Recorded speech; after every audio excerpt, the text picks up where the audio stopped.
সকাল হোক কিংবা সন্ধ্যা পরিবারের সবাইকে এই রান্নাটা করে খাওয়ালে তাদের পেট মন দুটোই ভরে যাবে। এই কথাটা দায়িত্ব নিয়ে আমি বললাম। তো চলুন, তার জন্য রান্নাটা তো শিখতে হবে।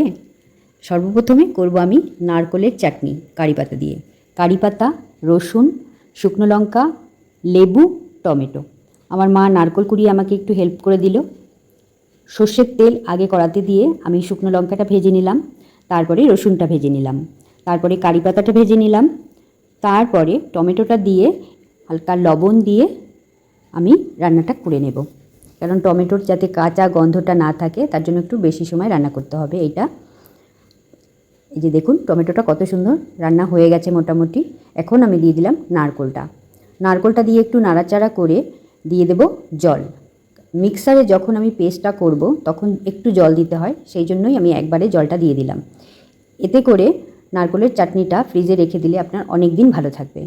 আমাদের বাড়িতে এই চাটনিটা আমার মা আর আমি দুজনেই খুব পছন্দ করি। এটা ভাত রুটি দুটোর সাথেই কিন্তু ভালোভাবে খাওয়া যায়।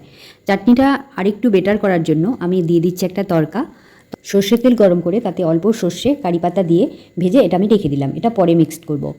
এখানে ব্যাটারের জন্য আমার লাগছে চালের গুঁড়ো, সুজি, পেঁয়াজ কুচি, কারি পাতা কুচি, গাজর গ্রেট করা, নারকোল কোড়া আর চিলি ফ্লেক্স। চাটনির উপকরণগুলো ঠান্ডা হয়ে গেছে, এটা আমি মিক্সারে পেস্ট করে নিয়েছি। এবার তরকাটাও দিয়ে দিলাম, উপর দিয়ে একটু লেবুর রসও ছড়িয়ে দিলাম। চাটনি আমার রেডি।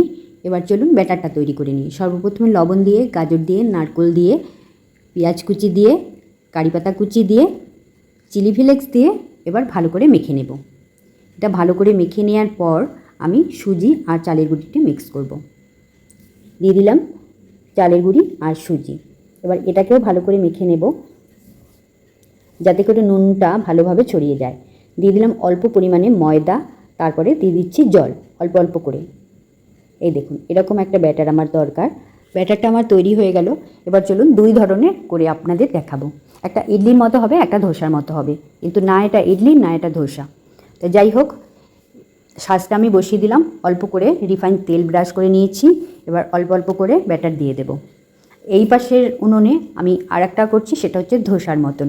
এই দেখুন অল্প করে ব্যাটার দিয়ে দিলাম, সবটাই দিয়ে দিয়েছি। এবার ঢাকনা চাপা দিয়ে কিছুক্ষণ লো ফ্লেমে রান্না করে নিলেই তৈরি হয়ে যাবে আমার ইডলি।